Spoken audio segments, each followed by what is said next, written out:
And that'll make Jared happy.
Us for this kind of experiment, right? We're still presenting your stories, but you're in the comfort of your own living room with plenty of snacks, and you're not right in front of us. And I hope some of you are having a little glass of grape juice for me. Fermented, maybe. And unlike our regular performances, you can chat during the show in your online chat bar. I'm sure Lily has already talked to you about that. Even though you're muted, you can ask questions. You can ask questions about the cast. You can ask questions about the stories and who they came from, because, of course, all of these stories are true. I like to say they started out true. And if you're curious about where a story is coming from or who might have given it, you can just type it into the chat bar, and Lily is going to be able to answer your question. We miss you being right here in front of us as we perform, but we are doing all of our parts to keep all of us safe, right? But we're also doing our part to keep telling you our stories. You know, here in Jonesborough, we don't cancel, we create. And right now, we're ready to take you on a journey in this episode called What a Trip. Now, to help us enjoy the ride, we've got one of our favorite music guests with us tonight, Aaron Jackson from Johnson City, Tennessee. He's returning to our program. Now, tonight, I'm going to be kind of your tour guide. We are going to be traveling through time and geography, telling real-life stories of traveling adventures from people right here. So put on your goggles and waders, grab your spelunking gear, hop in your canoe, whichever way you like to travel. Let's go and explore.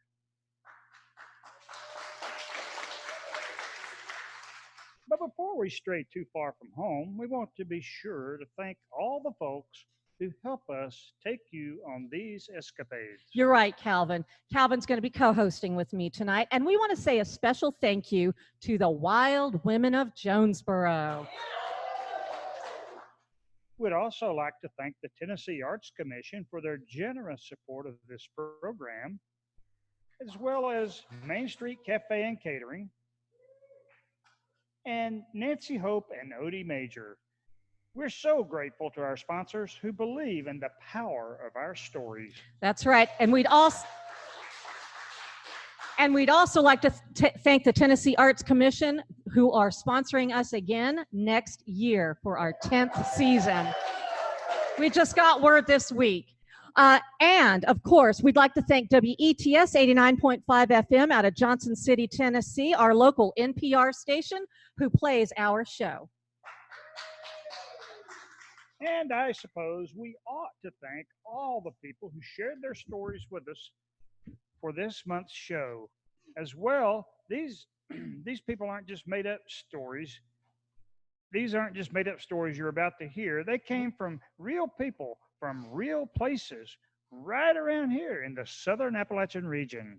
And tonight's stories are really more local to Washington County, Tennessee, many of them collected from our very active senior center here. And they have won the state trivia contest since they started it.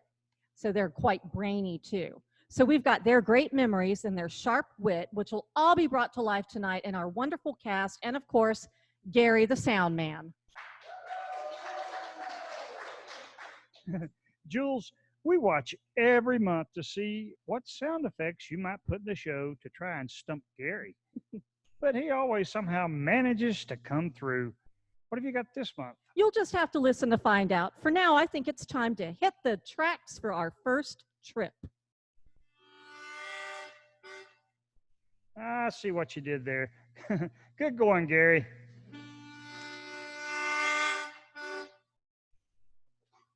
I went down to the railroad station, and there was a passenger train. This was during the Great Depression. I didn't have a job, nothing holding me back. So right then and there, I decided I'm riding the rails. I hopped a ride in the blinds. That's the coach right behind the engine. I climbed on, and the train pulled out, but the smoke from the engine kept coming in there. It was a dirty ride. When we got close to St. Louis and started to pull in the station, I jumped off. That was enough of that riding the blinds. I caught a freight train next, jumped in a boxcar with the door open. You know that there's only a certain way that you can hop on to keep from being swung in between the cars and losing your hold. I climbed in there, and there were about 10 or 12 hobos in there, and I thought, my gosh, what have I gotten into here? Until one of them said, "Welcome to the club." I guess I was one of them.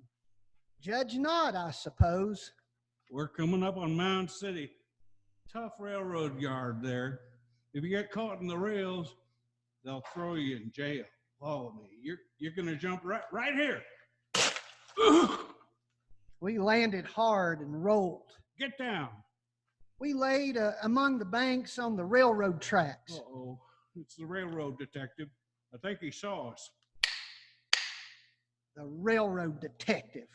We called them cinder dicks or bow chasers. He pulled out a pistol and shot along the bank where we were waiting for the next train to hop. This way we'll cut across the county to Missouri. Once we were safe, my traveling buddy was walking along the rail around the road and looking for, well, something I didn't know what.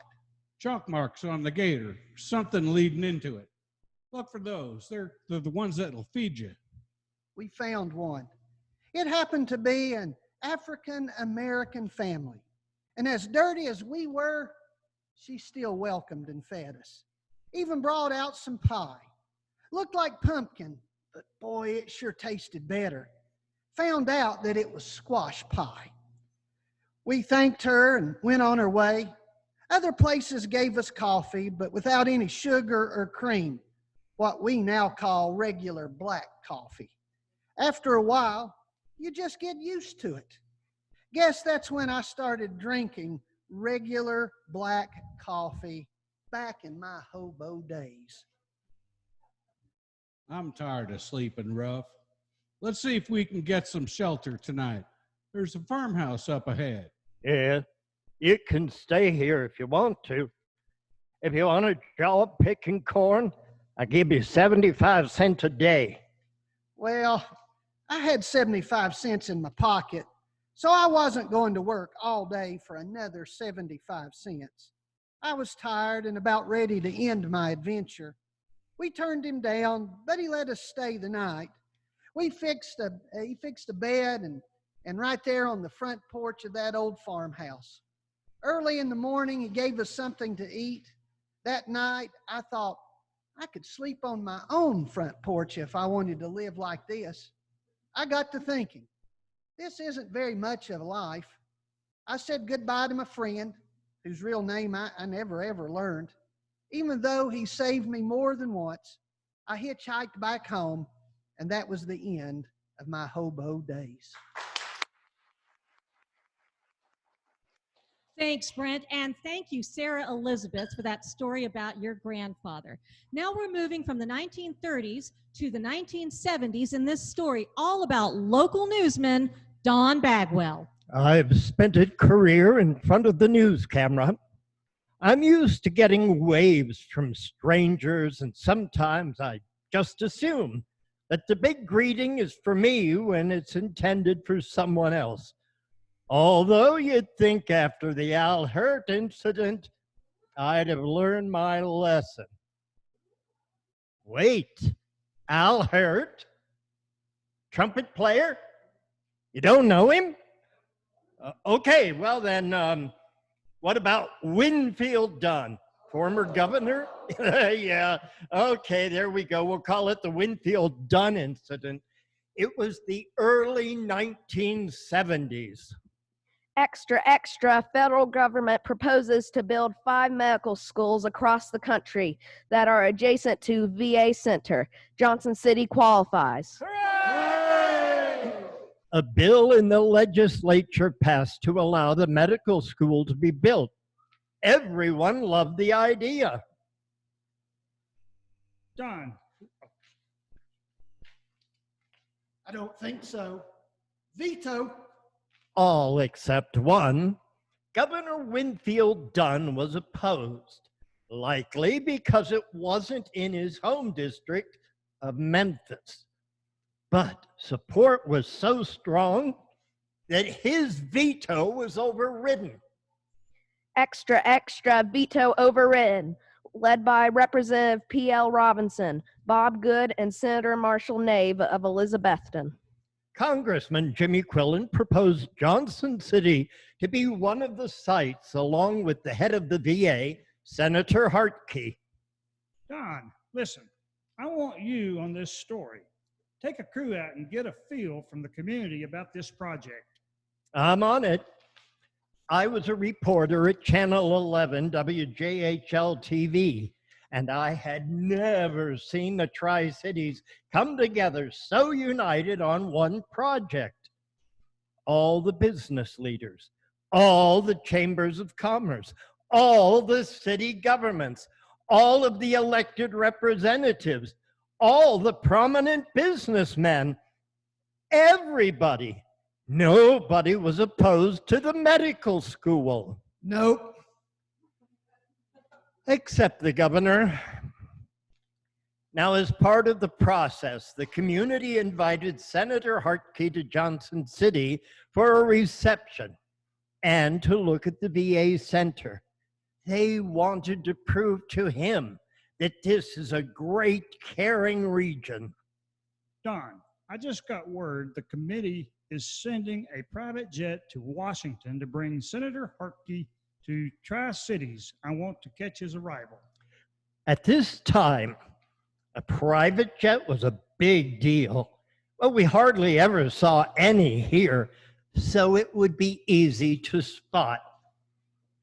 On the tarmac at Tri-Cities Airport on that day in 1972, the ETSU band was there along with the majorettes, plus mayors of all the cities of the Tri-Cities, waiting on Senator Hartke. About 300 people. I see a jet coming in. Get ready, everyone. The band starts playing. Majorettes are twirling their batons. The jet pulls up. They literally roll out a red carpet to the steps of the airplane. They open the door, and this huge man steps out. Hey! Don, that's not Senator Hartke. Wow, this is the best welcome I've ever had anywhere. Thank you.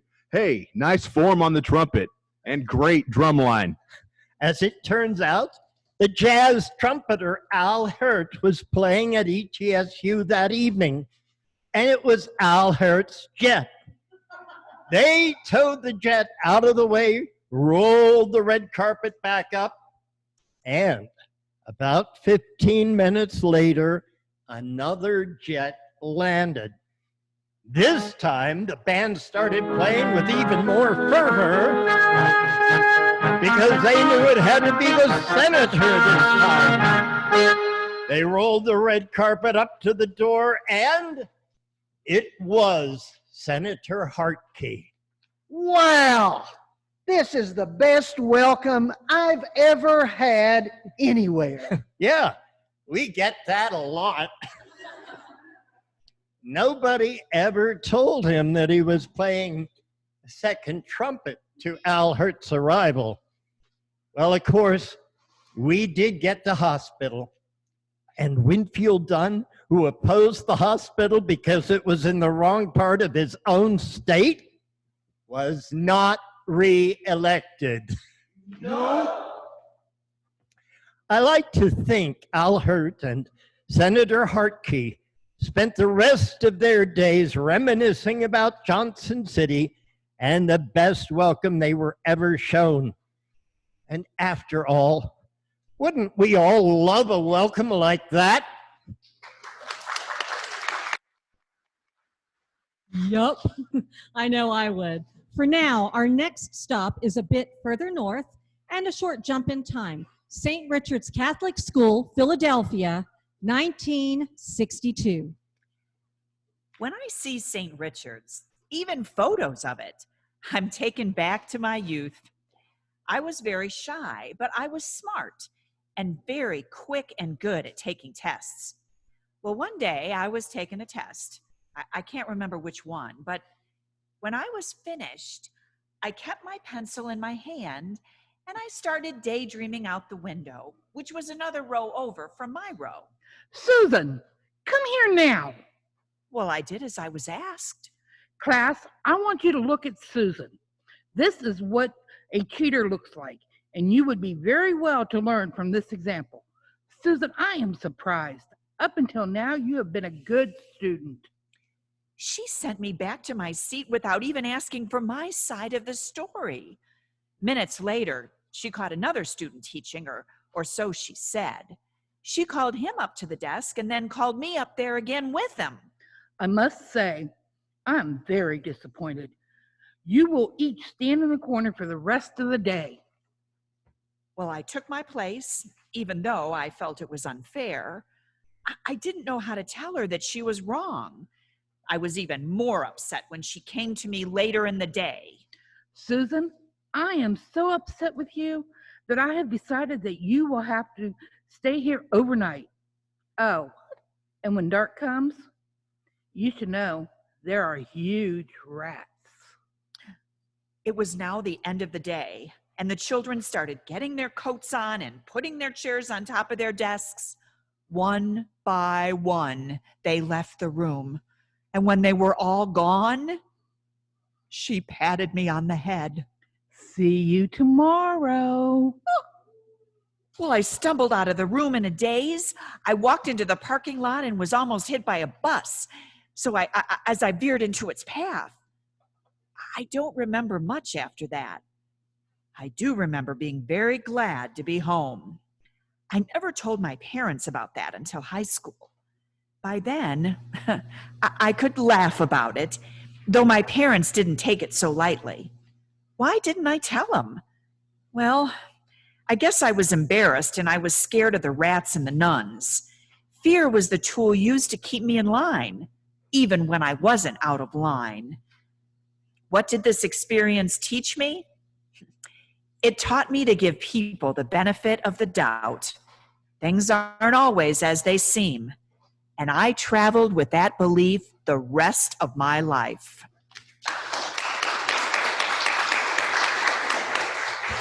Giving people the benefit of a doubt and a second chance. I think that's a great belief to carry forward. Now, up next, we have got a story that came to us from our well-traveled friend, Paul Fagan. What an adventure. Between 1973 and 1974, I walked, ran, and swam, rode horseback and mule, took bus, boat, truck, train, helicopter, and a plane from the top of South America to the bottom of the country. I came up from Cape Horn to the Caribbean Sea and then back down again, all of which led me to my daughter. Daddy! Well, not yet. Aww.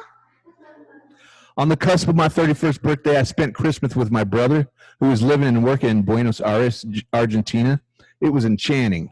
I needed to experience more, really give South America a second look. I sent a letter to my employer explaining I wouldn't be returning. I made new friends, practiced my Spanish, and began thinking about traveling more extensively. Hola. Oh la la. On the coastal resort of Mar del Plata, I met Adrienne, a Swedish woman who was also knocking about Argentina. After a few days of friendship, we decided to start traveling together. Good news. I spoke with Mario, who owns several car dealerships across the country. He invited us to travel with him to his next stops. Other friends loaned us backpacks, sleeping bags, and camping gear in case we decided to go off on our own, and so we did. Thank you, Mario. We decided to visit Santiago. We had no itinerary, no timetable, and no idea of what lay ahead. At first, we traveled in relative comfort, taking buses from point to point and staying in modest pensions, but they were too restrictive and too expensive. Paul, I found a hostel with a straw bed and a cold shower. After a rest, let's go further into the jungle. Sometimes we slept on the ground, and sometimes were invited to stay with truckers and travelers we met along the way. Next stop, Asuncion. Oh, let's get cleaned up before setting out for Bolivia. Bolivia? Are you sure? You only live once. When will we ever have this chance again? Adrian had a way with putting things in perspective. It was a new experience, and that's what we were going for. The region was desolate. The weather was abysmal. We washed ourselves and our clothes in streams, bought fresh bread and cheese when we could, cooked eggs and packaged soups on our Primus stove, and slept rough under scant shelter. Finally, we arrived in a small town across the border, exhausted, dirty, and hungry. Hey, somebody dropped a package. Oh, they drove off. Paul, look, Providence is rewarding us for persevering. Candy bars. Oh, we shoved those chocolate into our mouths only to realize it was infested with worms. Well, at least we got some protein. Adrienne was an incredible companion. We continued our adventure to Potosi and the magnificent salt plants of Salar de Uyuni, the old capital city of Sucre, Santa Cruz, Cochabamba, and a harrowing trip into the capital city of La Paz, and at an elevation of almost 12,000 feet, Cusco and Machu Picchu. Paul, we should go to Lima and experience luxury again. I would enjoy cleaning up. As we were walking by one of the most elegant hotels in the city, we witnessed the staff forcibly removing tattered families from the steps in front. Adrian and I were equally tattered, dirty, and unkempt, certainly underdressed for the location, but we were also something else. Neither dark-skinned nor native to Peru, dressed as we were, unwashed and probably a bit ripe, backpacks and all. Speaking English, we strolled up the steps, unchallenged, entered the hotel, found the bar, and were promptly seated and served. Apparently, our unseen passports forgave our appearance and assured us a privilege. It isn't fair, you know, but what can we do? In retrospect, I don't know whether we felt greater pride or guilt as our stronger sense. I was also very aware of the tour buses cruising the streets, filled with the elderly, peering out from their air-conditioned isolation at the scene surrounding them. I told Adrian, how sad, how terrible to be separated from everything that makes being in a foreign culture instructive, enriching, and fascinating. I've never been to one of those. Now at the age of 77, I realize it could be me.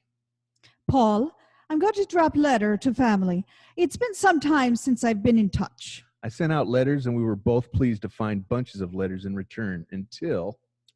Paul, I must go back to Sweden at once. My father is ill. So she flew back to Buenos Aires and on to Sweden. Goodbye, dear Paul. That afternoon, we said an emotional goodbye, and that was that. I wrote to ask her about her father. Some months later, I received a reply that he had died and that she was now engaged to a longtime boyfriend. She thanked me for the adventure, and I never heard back from her again.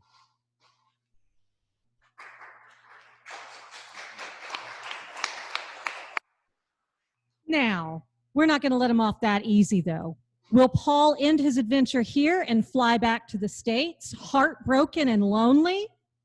He's climbing on board another train now, so we will have to wait until he arrives at his next stop to see what he does and where his destination leads him.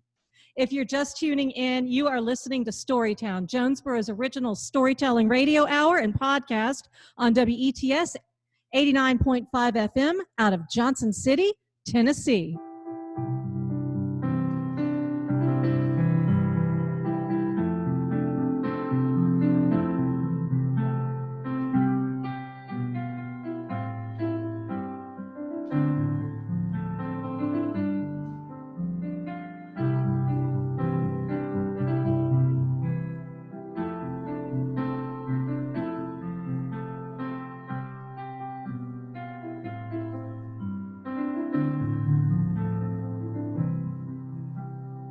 And we're back. As promised, we've got a special music guest tonight, Aaron Jackson from Johnson City, Tennessee. And Aaron, you have got some exciting news to share, don't you? I do have some exciting news. I have a new single that is going to be coming out August 7th. And it's going to be up on all of the places that everybody gets music for free. Spotify, Apple Music, YouTube. It'll also be on my website at aaronjackson.com. And yeah, we're really excited about it. So check it out, everybody. Aaron Jackson. Thank you. Storytown Radio Hour. It's always good to be back over here with you guys. This is a song that I want to play for you. This is the single that's coming out. I'll be doing an acoustic version here tonight.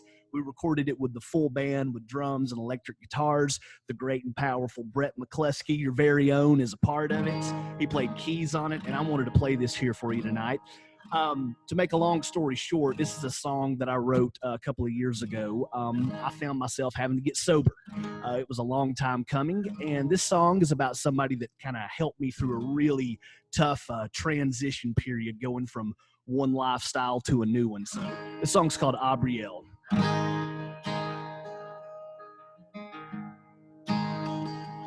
Abrielle, you found me standing at a crossroads, but I wasn't there to learn to play guitar. A bottle sucked away most of my sorrows, but with it nearly took my soul and heart. As the heroine, you kept my tragic hero from residing in a cozy little hell. My nihilistic outlook you helped slowly to dispel. So I'll be with you in the morning, Abrielle. Oh, Abrielle. Abrielle, I've never been much for committing. And as I sang that line, I know you rolled your eyes. But lately I've been getting good at quitting narratives that hang me out to dry. As for hanging, I was on, but by my last thread, you poured blinding light into a hollowed shell. Riding grace without abandon, mercy caught me in its sail. So I'll be with you in the morning, Abrielle. Oh, Abrielle, the sounds of your musings, oh, they're bitter everythings you whisper oh so well. Kings and queens on higher horses, you bring down to where mortals dwell. So I'll be with you in the morning, Abrielle. Oh, Abrielle. Abrielle, I want to drown your mother's magic inside of your father's fever dreams. Take all the skeletons down from the attic and resurrect them into kings and queens. I would save you from this predatory landscape. Oh, but white nights are the denizens of hell. If you I ever get over, I'll stay underneath your spell, involuntarily enchanted, Abrielle. Oh, Abrielle, are the sounds of your musings. They're bitter, everything you whisper oh so well. Kings and queens on higher horses, you bring down to where mortals dwell. So I'll be with you in the morning, Abrielle. Oh, Abrielle. So, Abrielle, I hope I'm not your last resentment that blocks you from the sunlight of the Lord. I'd rather add some color and some tension to your major or your minor chords. Though our escapades will be fuel for others' fodder, and these stories to our children will never tell. Oh, I'll sit out the saints' communion and turn down the Holy Grail, but I'll be with you in the morning, Abrielle. Oh, Abrielle, are the sounds of your musings. They're bitter, everything you whisper oh so well. Kings and queens on higher horses, you'll bring down to where mortals dwell. So I'll be with you in the morning, Abrielle. Oh, I'll sit out the saints' communion and turn down the Holy Grail, but I'll be with you in the morning, Abrielle. Oh, Abrielle.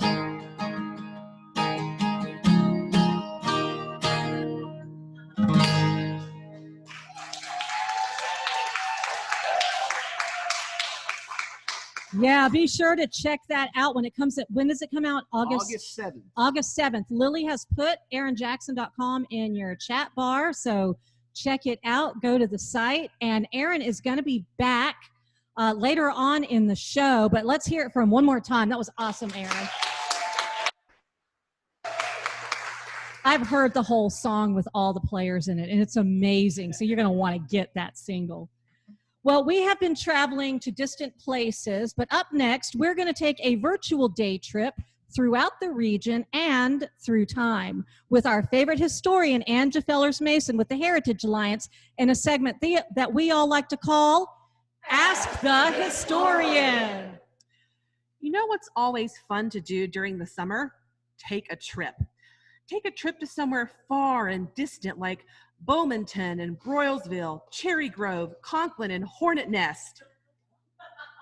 What, you've never visited Hornet Nest, Tennessee before? With the coronavirus still very much out and active in the world, this summer is the perfect time for a day trip to the local communities that make up Washington County.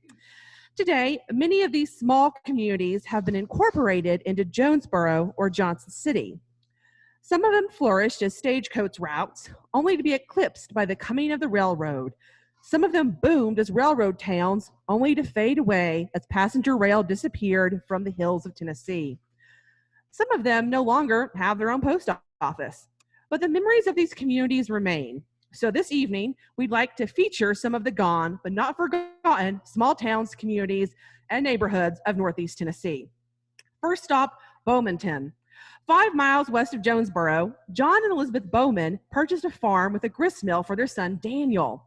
In the 1830s, Daniel added new buildings, built a larger mill with 2 water wheels, and a 2-story home using brick burned at the site. This farm was located where Blackley Creek joins Big Limestone Creek and became the hub of what is known today as Bowmanton. The area was named for the Bowman family. Joseph B. Duncan, the only postmaster, was appointed on July 13, 1889. Now, the post office was discontinued on November 30th, 1900, when the papers were transferred to Telford.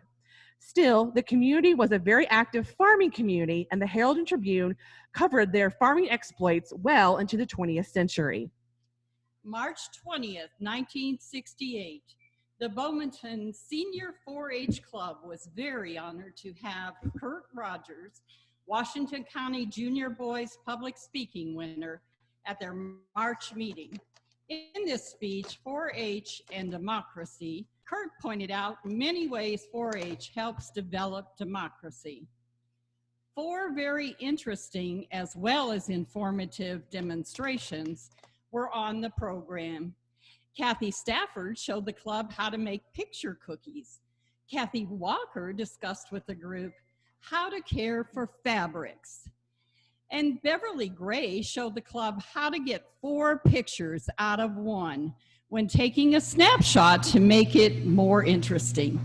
Vicki Bowman discussed important points to remember when buying shoes. Stop number 2, Broylesville, dates back to the 1780s. It was founded on land near Little Limestone Creek by settlers from North Carolina, South Carolina, and Virginia. Early settlers included Nicholas Broyles and Adam Broyles. By 1850, there were 206 families in the community. There were carpenters, blacksmiths, a wagon maker, a miller, a copper, a saddler, farmers, laborers, both enslaved and free, a surgeon, merchants, clerks, tailors, and cobblers. The community had some form of school by 1860. By 1871, the Broylesville Seminary of Education was in existence. Not much is known about the seminary. It was probably overshadowed by Washington College Academy, which is just right down the road a piece. Following the Civil War, there was a raid on the Broylesville community by the Ku Klux Klan. Dr. Dobson recalled the neighborhood was invaded by the Klan the night before I came up, and several folks had been unmercifully whipped. There seemed to be a reign of terror. These things were uninviting. It was not safe to be out at night if you had made enemies during the recent war. Several of the community's historic structures remain, including the Basher Mill, the Broylesville Mercantile Establishment, the Thomas Telford House, and the Adam Alexander Broyles House. Sadly, the Broylesville Inn was destroyed by fire in 2004. The Broylesville Historic District was added to the National Register of Historic Places in 1985. Today, the community is active in preserving its history and sharing it with future generations. Stop number 3 on our tour is Cherry Grove, a small farming community that had a postmaster from 1854 to 1880 until their post office was discontinued. They had a community correspondent from the Herald and Tribune, though on August 21st, 1895, they reported, "Our telephone line since the putting in of the new phones is working nicely, and we can now say hello to Jonesborough, Emeryville, Johnson City, or Fall Branch."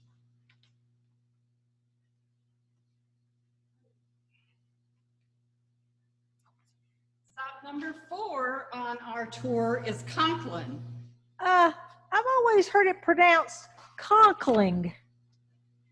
The name was changed from Conklin to Conklin on April 19th, 1881. Why? I don't know, but I know the exact date for some reason. It has to do with the post office, though, which was commonly known as West Store because that's where it was located. I give up. The post office was located exactly 1 mile from the Nolichucky River. Their post office was discontinued in 1990, though, and moved to Jonesborough. In the early 1900s, the community had 2 stores, a feed mill, a school with 8 grades, and 2 dairy farms, from which milk was hauled daily to Irwin and Johnson City. There was also Conklin High School, which was only in operation a couple of years, from roughly 1908 to 1910, before its students were transferred to Lamar. The community got a brand new 4-room school in 1939 as part of the Federal Emergency Administration's Public Works Program. In 1958, Its school was consolidated with other Washington County schools to become Westview Elementary School. The community responder reported to the Herald and Tribune on February 27, 1886, that there was quite a hailstorm Thursday night, enough to make one feel as if winter was setting in. Also, there's an interesting revival of religion in process at Wesley Chapel. The meeting has been going on for 2 weeks, and quite a number of conversions have been professed. And don't forget this piece of community news. Mr. Fred Rubble wears smiles both day and night and dresses in his Sunday go-to-meeting clothes. On inquiry, it was ascertained that he was the papa of a fine girl.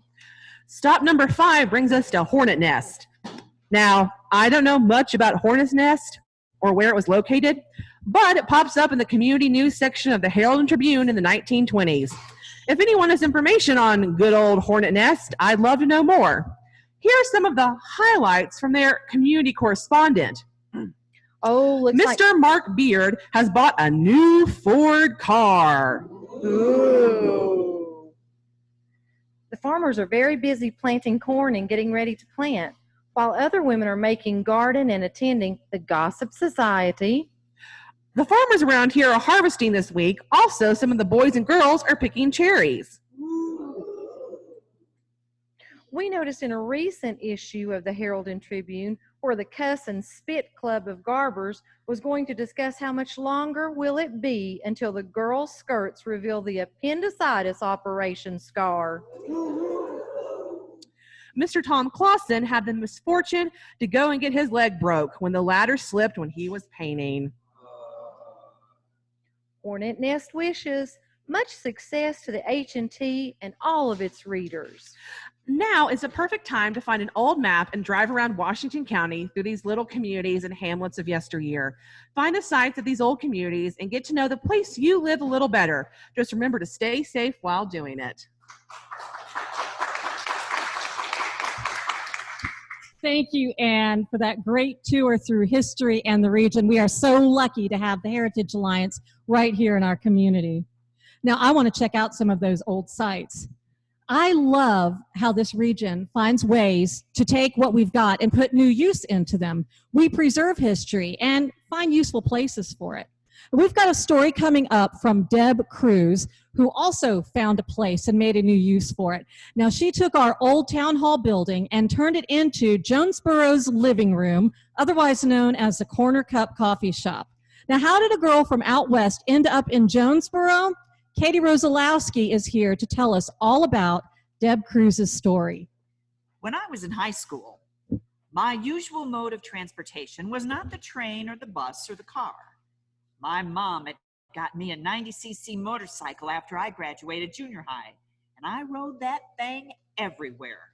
In the 60s, girls still had to wear dresses to school, but I'd wear pants under my dress and ride my motorcycle. I parked next to all the other bikers, who were called the Hoods. Wow, nice bike. Ever thought about racing it? Well, not until now. I started doing motocross races on the weekends. I won my first powder puff race at 17. Hey, we're going rock climbing this weekend. Count me in. Well, needless to say, I didn't fit in with the other girls. I wanted to play sports and ride my motorcycle, go mountain climbing. Deb, hey, I got a great idea. Now, you can't play football like you want, but we need a mascot. You'd suit up and get the crowd stirred up, and you can do all kinds of stunts. Well, sure. I was mascot all 4 years. At the reunions, I still dress up. Deb, one more thing. How about we get you on the girls' basketball team? I did want to learn how to play basketball, but I wanted boys' rules. We were only allowed to dribble the ball 3 times before passing, and you couldn't run full court. Hey, why are these rules so different? Because they think girls don't have the endurance. Well, nobody has the endurance for all the rules they place on girls. Hey, Deb, you should come to the reservation. We play boys' rules. Well, I started playing at the Indian reservation, and that's where I really built up some skills. That's where I learned all about endurance, not just on the court, but off. We're starting a girls' track team. Count me in for cross country. We only have the 440 for the girls. But I run up the mountain, up the mile-long trail, 3 or 4 times in one go. I can do long distance. I even learned how to hurdle up there when I run into rattlesnakes. Sorry, the rules come from the top. Luckily, the top in 1967 was starting to tumble. Today, girls play full court, run cross country, and do so much more than when I was only at the earliest cutting edge to start. Cruz, now that you graduated, what are you going to do? Don't know? I do. Report to basic in 6 weeks. It was 1970 now. I enlisted in the Army. Not exactly the best time to enlist, but I wasn't too worried. Girls don't do combat. They weren't sending women to fight. It's not a place that women belong. Those are the rules. So women didn't fight. What am I talking about? Women didn't fight? Women have been fighting, and they are really doing amazing things today as the rules have changed, as we have changed the rules and shown what we can do. We have fought. We have made them take a second look at what we are capable of. The only reason we got to where we've been is because we learned how to fight against the rules they tried to weigh us down with. Can only run the 440? Watch me run long distance. Can only dribble 3 times half court? Watch me do a full court press. Can only wear a dress to school? Watch me slip on some pants and ride my motorcycle. Now, I'm amazed when I watch women's basketball, women's soccer, where we just won the World Cup again. The guys haven't done it in years. I feel so good, and I think, I remember when. Sometimes I like to think of myself as the grandmother of women's sports in this country. I was at that cutting edge. What a trip! I can't wait to see what's coming next. Me either. Thank you, Deb Cruz, for inspiring all of us. Well, the last time we heard from Paul, it was 1973, and he had just had his heart broken in South America. Now let's see what an extra year has done for his adventure. It was always dark under the jungle canopy and blacker still when night came. In the glow of the cooking flame, a ball came rolling into view, followed by other objects, a bicycle seat, a lunchbox, and finally the children, skittering close to me, laughing and speaking in a language I could not understand. But humanity is universal. I understood they wanted me to accompany them to their village.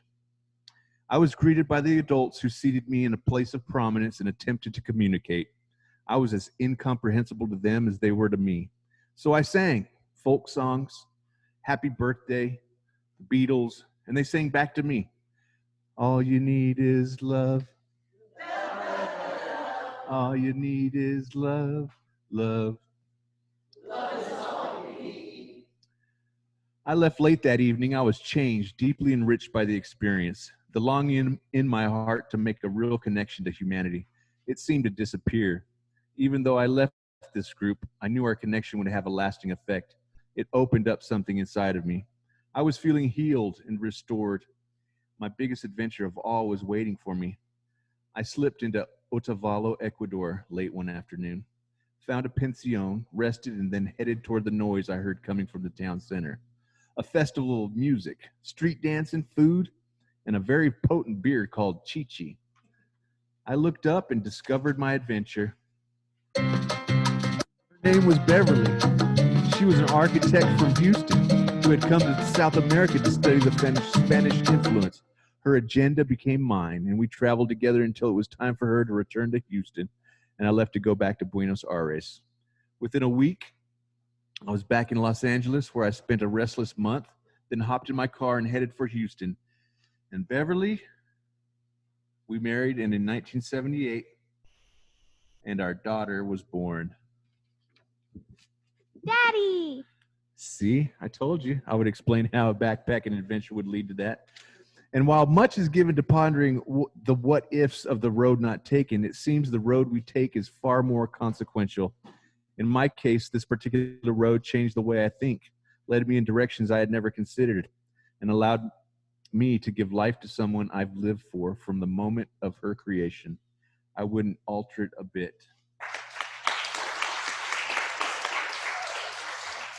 What an adventure, right? What a life story. Thanks, Paul Fagan, for sharing it with us.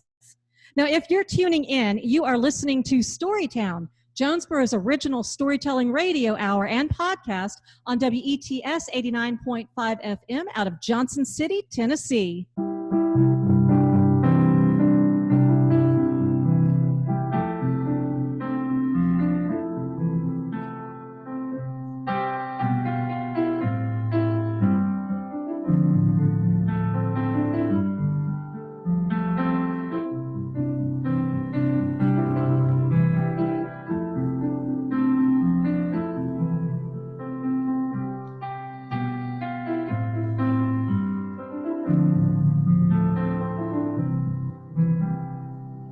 We are back, and we're enjoying all of the comments that we're getting in the chat section, so don't be shy. If you want to ask a question, Lily is right there with some answers, and so is the cast. So if you have a question that you might want to ask a cast member, why, go ahead and do that, and she'll grab that cast member and answer for you, okay? We are back with Aaron Jackson, and let's give him another hand and welcome him back to the stage.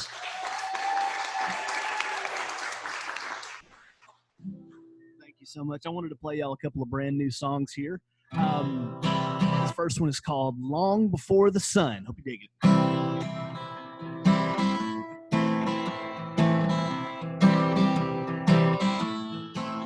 We're gonna get lost where we don't belong. We're gonna sing a rock and a country song. We're gonna cover Egypt with Babylon, and I will give my love to you. We're gonna jump up on the kettle drums. We're gonna prophesy of the things to come. You know that your angel eyes and your fairy thumbs divide the night and day in two. And we'll smoke like the end of a pistol.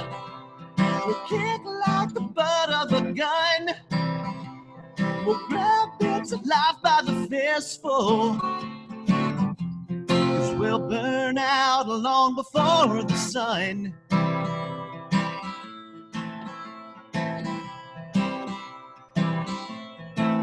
We're gonna rob 'em blind, but we'll make it quick. We'll let the cure and the remedy get sick. We'll give the scarlet letter to Moby Dick, and I will give my love to you.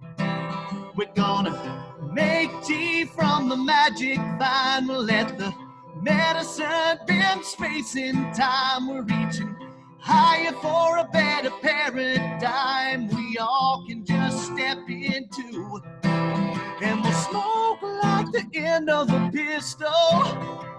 We'll kick like the butt of a gun. We'll grab bits of life by the fistful. 'Cause we'll burn out long before the sun.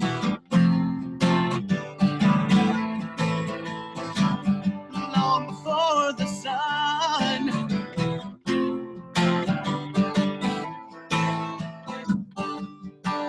And we'll smoke like the end of a pistol. We'll kick like the butt of a gun. We'll grab bits of life by the fistful. 'Cause we're all gonna burn out. And we'll smoke like the end of a pistol. We'll kick like the butt of a gun. We'll grab bits of life by the fistful. 'Cause we'll burn out long before the sun. Long before the sun. Long before the sun.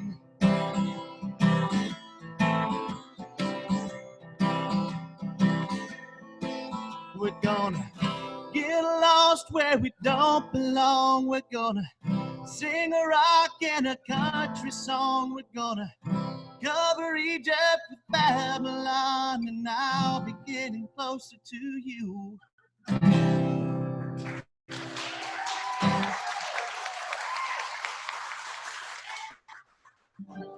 Thank you. I played that song for a friend of mine a while back, and they said, "What the heck is that about?" And I said, "I don't know."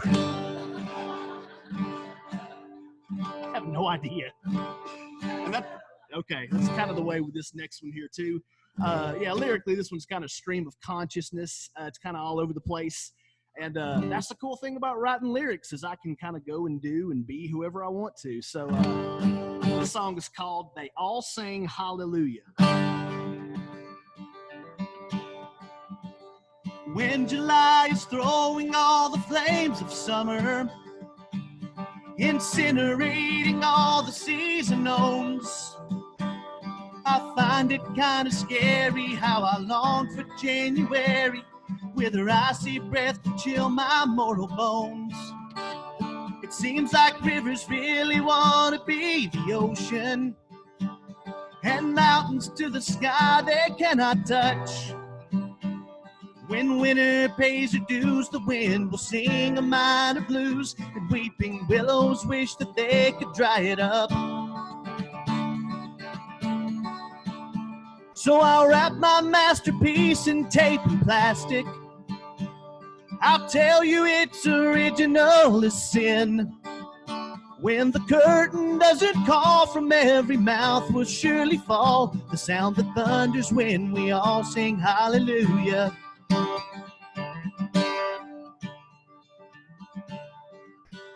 I want every color shining in the rainbow to make a separate sound that I can hear. Electric blue and ember red will drown the voices of the dead, and I'll make nothingness just disappear. I want to have a drink with Galileo. Copernicus might even tag along. Elizabeth, the Virgin Queen, my lady, I would love to sing for you my favorite Leonard Cohen song. And my mind, I feel, is ever strategizing a million ways to keep me in my head. So as I'm turning off my thoughts, this angel that I fought will simplify the way I sing my hallelujah.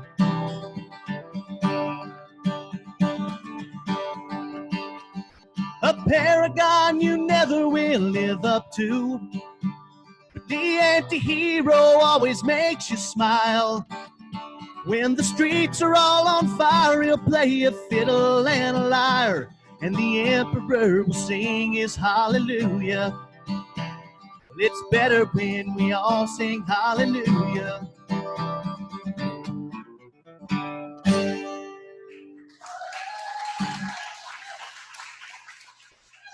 Well, Aaron, I've seen a lot of Aaron's shows over the past, 4 or 5 years that I've known you now, 4 years. I hadn't heard that one before. That's so, it's new. So y'all got to hear it first. What do you think? So go check him out, Aaron Jackson with an X, right?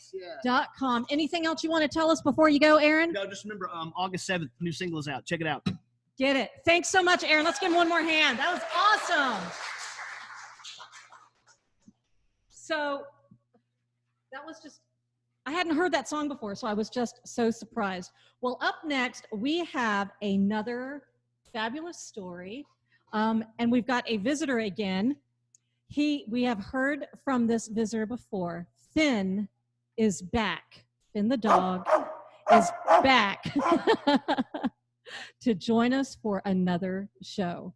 And I know what that sound is. Now, this story was translated from Finn by Sarah Elizabeth. I wasn't behind the bars for long.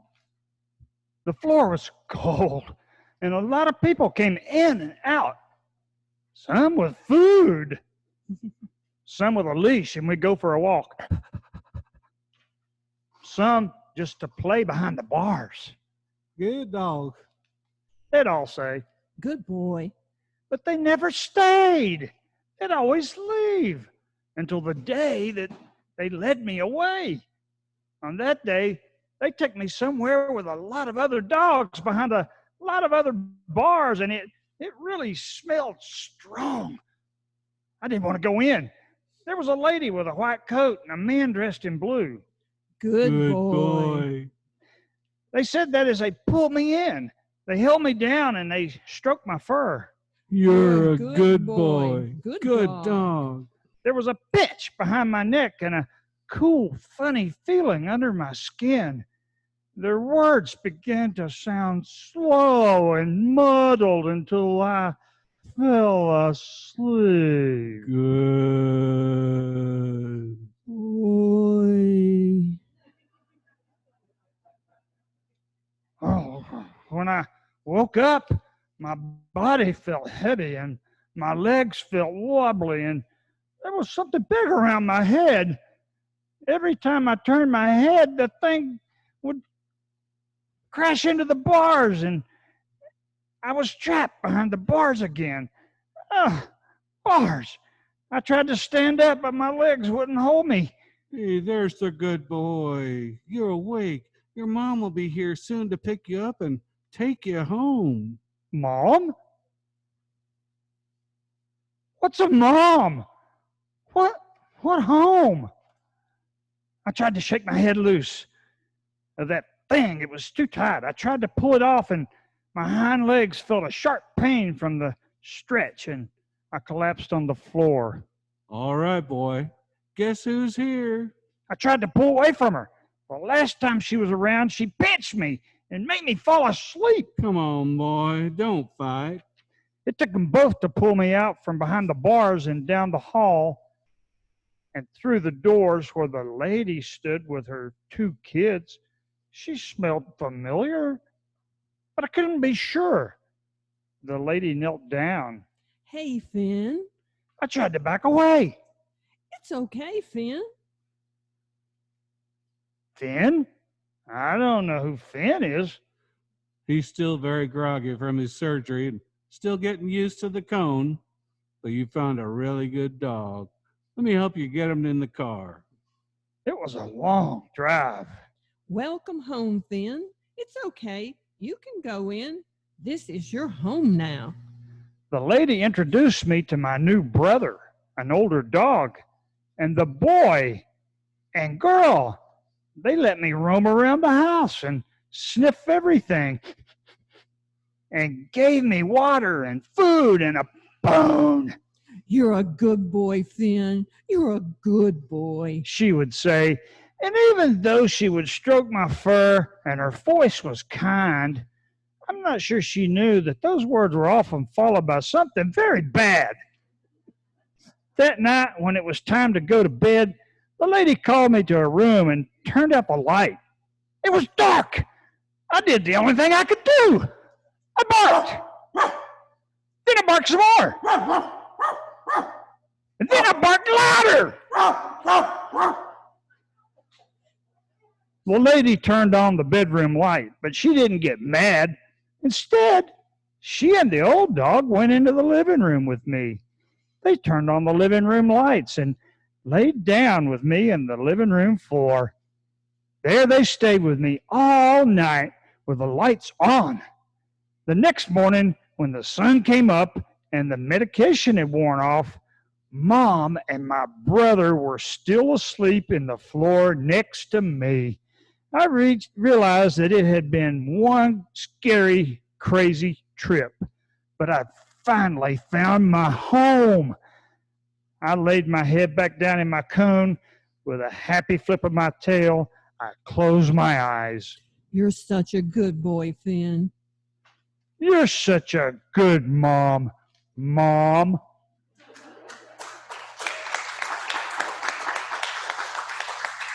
We just love those Finn the dog stories, don't we?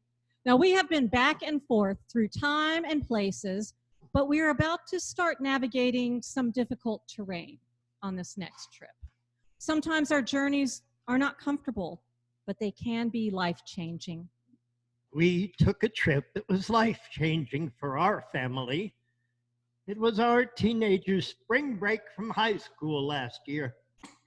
We decided to take her on a trip to visit her older sister, who was working overseas. The two girls, they're sisters, but are more than 10 years apart, so our oldest was off to college and then on to work before they really got to know each other.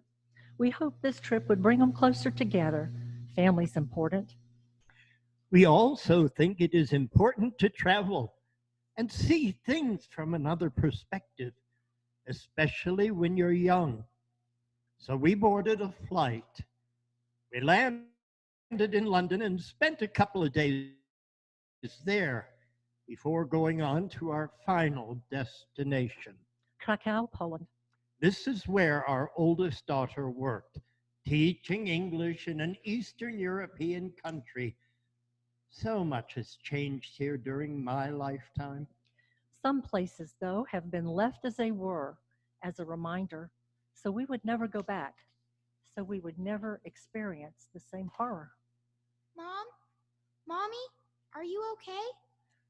Oh, yes, I'm fine, sweetheart. I was just looking over there. Yes, it took me a while before I could bring myself here for the first time. Teaching English, I was busy with my lesson plans and work and getting used to living in a foreign country. I hadn't considered until I visited here the first time what English language means to so many people.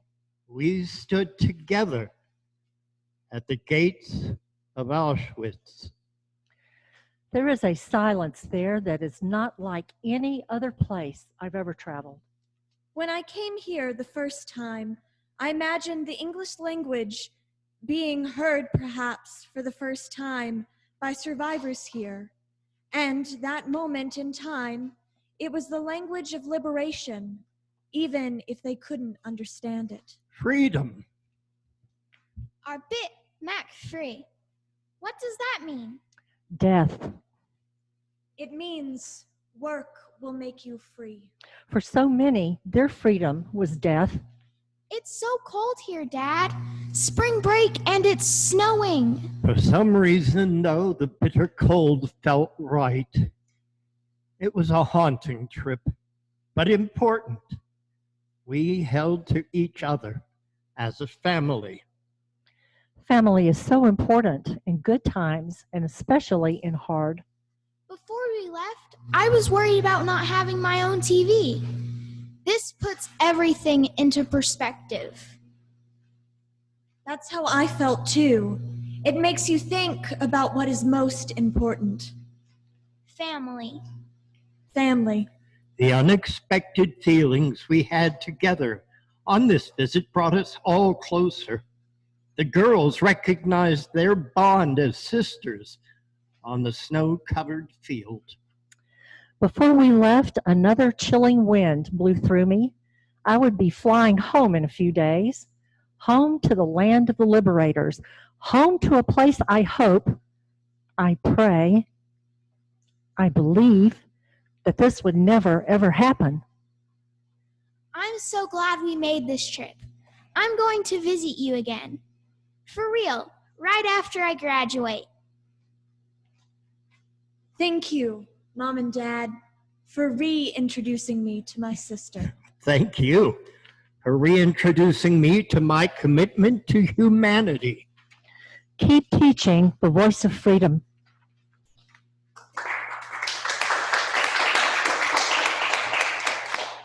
It's 1945.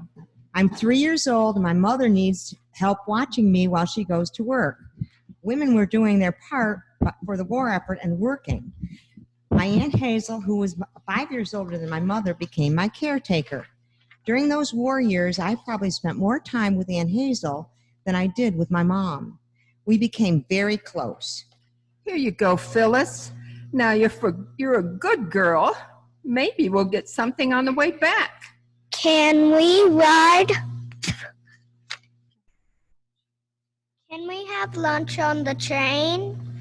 I think we can afford a trip to the club car. We went on trips together, taking the train to go shopping. That was always fun, especially after the war when you could actually buy clothes and shoes without ration cards. Here you go. The special on the train was frankfurters and sauerkraut. I think your mother's going to just love this little sweater we picked out shopping. I do too. It is her favorite color, yellow like sunshine. When I was in college, the time when most young people begin to grow farther apart from their family, Aunt Hazel and I grew closer. As the year passed, I went on to be a nurse and care for people in the same way that Aunt Hazel had cared for me. The years became decades. It's now 2005, and Aunt Hazel is 90. Our roles are reversed, and I'm now her caretaker. Here you go, Aunt Hazel, your favorite food, frankfurters and sauerkraut, just like they used to serve on the train. After lunch, we'll go to your doctor's appointment. Mom's coming, too. You both had appointments around the same time. Well, I get to sit in the front because I'm older. Aunt Hazel, you're 90, and she's 85. Does age really still count? Rules are rules, but Phyllis, on one of your outings, would you mind picking me up a padded bra? Aunt Hazel, really? At your age? Especially at my age, dear. Certainly, Aunt Hazel, I can pick you up a padded bra. Let me tell you, she gave me the exact descriptions. Beige, 32B, elastic, not wire, double stitching at the shoulder. I can't tell you the make and model of the car we were driving, but I can describe those padded bras. I was sent to buy in detail. I made the trip to her house with 5 padded bras in hand, varying shades of the color she wanted, and she tried on each one. This one is just wonderful. Thank you, Phil. You know, maybe you ought to get one for yourself. I'll think about it, Aunt Hazel. I'm glad you're happy. You're never too old to look your best for any occasion. My aunt lived to be nearly 100 years old. To the end, she had every detail, very detail-oriented. She had every detail of her funeral written out, including... Phyllis, I'm gathering the clothes your aunt specified. Do you know anything about a Bally Comfort Revolution in beige bliss 32B? I sure do. I'll take care of it. Terry was right. You two have some weird code language. Don't worry, Aunt Hazel. I got you. How do I look, dear? Perfect and ready for your final adventure. Thank you, Phyllis. Don't be sad. This isn't my final adventure. This is just the beginning of the greatest adventure of all. Goodbye. See you later, Aunt Hazel. See you later.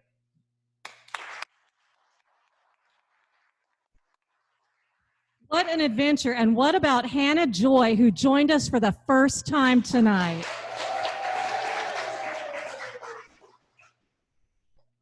Adventures, this journey of life. We have keepsakes from our trips that we often pass down. Old photographs, old maps, mementos, ticket stubs. They're not just items collecting dust, but memories. Behind the black and white and gray images are the faces of life adventures, faces you might not be able to imagine participating in wild frolics or turning point moments. But these are the faces that made change happen, that made the future that we're all standing in now. The faces that pushed through hard times, who welcomed strangers, who fought the status quo, who gave a second look at what was happening and did their best to make it better for each of us to reach our next step further. One day, we'll be faces in photos and pixels. What will our families, our communities remember about our contributions to their future? Where will we take them on their own journey? What a trip to think about all the ways our adventures shape the future. We'd like to thank the Tennessee Arts Commission, the Wild Women of Jonesborough, Main Street Cafe and Catering, and Nancy Hope and Odie Major for helping us on our journey. We'd also like to thank Aaron Jackson and his incredible music, because you always need a soundtrack for your travels. That is completely right. And we'd also like to thank you, our audience. We miss seeing you live, but we are so grateful to know that you are on the other side of this camera, and we can't wait to see you again in person. We really enjoyed our visit tonight. Now tune in the last Wednesday of the month at 8 p.m. on WETS 89.5 FM out of Johnson City, Tennessee, or you can stream us on their HD channel 1 at WETS.org. And come and visit us again. Or take us along on your own journeys by subscribing to our podcast channel, Storytown, all one word, Storytown, wherever you listen to podcasts. Thank you for being on this adventure with us tonight. Good night.